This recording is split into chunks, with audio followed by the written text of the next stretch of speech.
Fernando Schiller aqui conosco para tratar dos assuntos que incomodam a nossa vida pública. E um deles está incomodando muito aí o governo, o veto que o Congresso deu, aliás, o veto ao veto, que o presidente tinha vetado, o Congresso derrubou o veto do benefício de prestação continuada, o benefício da miséria, né, Schiller? Com tanto dinheiro jogado fora, com os parlamentares querendo 15 bi para suas emendas, né? Agora o governo vê o teto de gastos em risco por conta dessa ampliação do benefício da miséria. Tudo bom, Zé Paulo? Olha, eu diria o seguinte, é duvidoso, não é, tudo isso. É evidente que tem um mérito, não é? Imagina o seguinte, uma família que ganha renda, que tem renda per capita de 520 reais per capita. Você está falando de uma família de 5 pessoas, que tem um idoso acima de 65 anos, que tem uma renda arredondando aí R$ 2.600. Tá? Você imagina uma família com 5 pessoas, com uma renda formal. A gente não está falando de outros programas de transferência de renda, mas uma renda com salários, enfim, de R$ 2.600, e realmente ela vive numa situação de pobreza. Tá? A grande questão é se nesse momento isso era prioridade, se isso foi resultado de um planejamento. Obviamente não foi. Tá? Então, o projeto de lei antigo foi votado no ano passado no Congresso Nacional, o presidente Bolsonaro vetou, e agora, em mais um cochilo aí da base do governo, a base que não existe, não é organizada ou não é orgânica, enfim, cada um pode usar a expressão que quiser, acabou sendo derrubado esse veto, não é? E isso tem, de certa maneira, origem numa decisão do Supremo Tribunal Federal de 2013. Em 2013 houve uma ação que foi julgada por maioria no Supremo Tribunal Federal, derrubando um artigo da Lei Orgânica da Assistência Social que estabelecia 25% do salário mínimo per capita como critério de pobreza para recebimento do benefício de prestação continuada, que é o BPC. Tá? Vamos só ver, então, quer dizer, derrubou os 25%, então muitas decisões judiciais no Brasil passaram a conceder o benefício acima dos 25%. Não é? Na época, o Supremo definiu o seguinte, que era inconstitucional esse limite de 25%, por um argumento na época que era de, o Brasil evoluiu, esse parâmetro está defasado, é preciso mudar isso, enfim, mas não declarou a nulidade, ou seja, ele continuou sendo usado esse limite para a concessão dos benefícios do BPC, né, o benefício de prestação continuada. Mas muitas decisões judiciais romperam esse critério dos 25%. Né? Na discussão da reforma da Previdência no passado, se tentou colocar isso.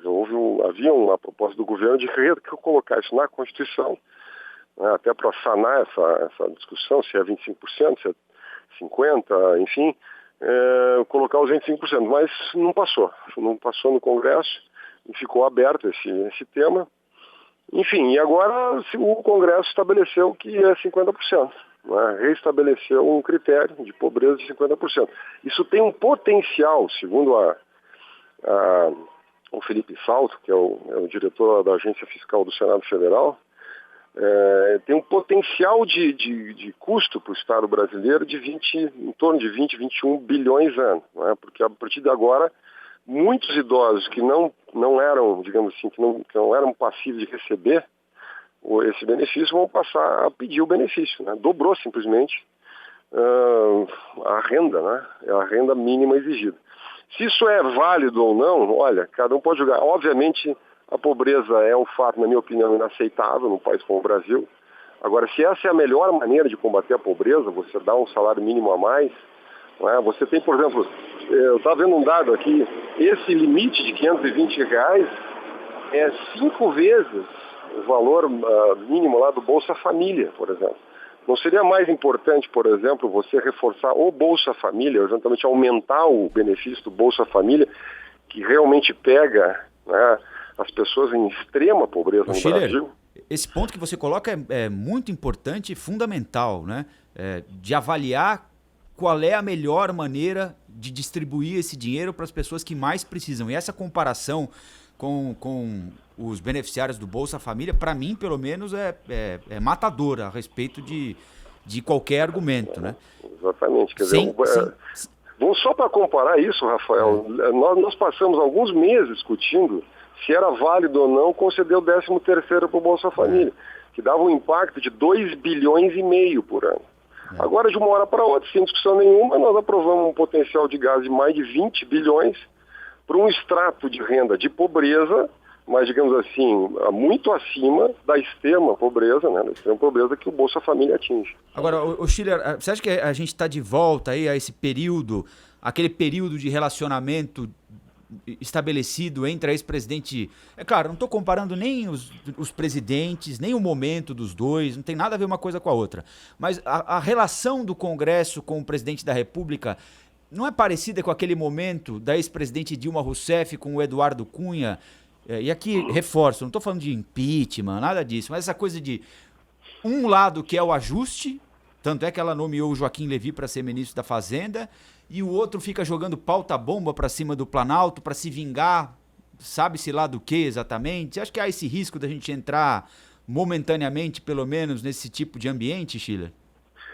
Eu concordando inteiramente contigo e fazendo a mesma ressalva, acho que nós não estamos num momento de crise institucional, mas obviamente não está dando certo, né? A relação do Congresso com o Executivo, esse modelo de autonomia do Congresso, que a gente tanto falou aqui, nós tivemos primeiro a Lei de Diretrizes Orçamentárias no final do ano passado, com esse engessamento aí, a transferência, na verdade, do Congresso Nacional desses 30 bilhões, tá? Que até agora é um impasse que não se resolve, tá? E que provocou, inclusive, essas manifestações de domingo, aí, previstas para domingo. Agora tivemos essa decisão sobre o BPC. Então, são dois sinais muito claros, né, primeiro que a cultura da responsabilidade fiscal não penetrou no sistema político. Né? Ninguém explica como é que vai resolver. Aliás, sobre esse tema do BPC, seguramente vai ser judicializado, né? Ou muito provavelmente vai ser judicializado. Seja no Supremo Tribunal Federal, seja no Tribunal de Contas da União, que o Congresso aprova uma medida legislativa, cria ou amplia um benefício e não aponta a fonte da receita. Não aponta, né? Existe acordo no Tribunal de Contas da União, por exemplo, que determina o seguinte: qualquer medida legislativa ela precisa ter a sustentação orçamentária, precisa ter a previsão orçamentária. Se não, então, quer dizer, precisa colocar esses 20 bilhões na lei orçamentária do ano que vem, para 2021. Né? Mas, indo direto ao ponto da tua pergunta, eu concordo inteiramente. Está ruim essa relação, não está funcionando, o governo não tem base. O risco, se ficar por aqui, até tudo bem, né? Tem 30 bilhões lá, orçamento impositivo, mais 20 bilhões nessa conta. Mas vamos dizer que o Congresso decida derrubar o teto de gastos, por exemplo, ou começar a vazar o teto de gastos e coloca o ajuste fiscal, todo o esforço fiscal que se fez desde 2016 no Brasil por água abaixo. Aí realmente nós vamos entrar numa situação muito grave. Schiller, bom dia. Bom dia, Cláudio. Bom, quando foi apresentado ali a proposta orçamentária, na coluna de receitas havia uma expectativa de um petróleo com barril a $56. Na primeira revisão, falaram em $52 o barril. Hoje está em $33, nesse momento 33,65 centavos de dólar. Despencou. E talvez isso só apareça na revisão de maio, nem na próxima revisão apareça. E significa, obviamente, uma receita muito menor do que o esperado, porque o Brasil não só importa, ele exporta petróleo, né? Então, qual o efeito disso naquilo que havia de expectativa com relação a investimentos do governo, se é que haveria algum espaço para algum tipo de investimento em infraestrutura?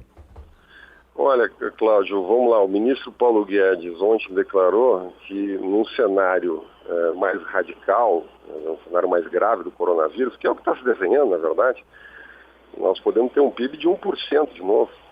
E esse 1% é um número meio aleatório. Ele só está dizendo o seguinte: pode derrubar inteiramente a previsão de crescimento aí na faixa de 2% que o governo previa. Aliás, eu observava ali a previsão, os resultados da pesquisa Focus do Banco Central. 4 semanas atrás, nós tínhamos uma previsão aí de 2,30 para 2020, para esse ano. Uma semana atrás era 2,19. Na última pesquisa Focus agora deu 1,99. Isso vai caindo vertiginosamente. Quer dizer, então, hoje o mercado fala em 1,5, 1,4, quer dizer, se perdeu completamente a referência. E isso afeta o orçamento. Por quê? Porque vai ter contingenciais. Nós podemos estar discutindo a concessão de benefícios, emendas, etc. Simplesmente não vão ser realizadas. Uma parte, inclusive, do recurso necessário para executar as emendas de relator do orçamento depende da aprovação da PEC emergencial, que é muito dura, que prevê lá, inclusive, redução de jornada de trabalho, salário de servidores públicos, que dificilmente, num ambiente de crise como esse, vai passar em um ano eleitoral, vai passar no Congresso. Então, evidentemente vai ter contingenciamento, é um ano difícil, né? E a gente pode estar discutindo muito papel e pouco orçamento real em função da retração econômica. E olha, daqui a pouquinho a Maju vai trazer detalhes do mercado financeiro, mas era esperado, né? Estava na conta já. Mas é uma barreira até psicológica que chama a atenção. O dólar já está sendo vendido acima dos R$5 hoje aqui, né? Só o começo do pregão, mas abriu em alta, batendo R$5 pela primeira vez na história, com o mercado de olho no coronavírus, enfim. Uma observação, Rafael, assim, secundária, mas interessante, que nós tivemos ano passado um recorde na história do Brasil de pessoas que entraram na Bolsa de Valores. Investidores, muitas vezes pessoas físicas, não é? Que passaram, em função da queda da taxa de juros, todos os papéis de renda fixa passaram a render muito pouco, praticamente nada, não é? As pessoas passaram a tomar risco. Então tinha muita gente no Brasil, são milhares e milhares de pessoas, eu diria centenas de milhares de pessoas que investiam na Bolsa ou investem na Bolsa e agora têm os seus ativos completamente pulverizados. Não é? Então é uma situação angustiante para muita gente que começou a apostar, entrar no mercado de ações, enfim, e eu diria que nós estamos apenas começando esse jogo. Mas também representa oportunidade para aqueles que querem entrar agora, né? É verdade. É verdade. Esse é o aspecto um pouco trágico, o drama do mercado. E muita gente vai aprender, tomar uma lição na vida agora. Bom fim de semana, hein, Schiller? Grande abraço.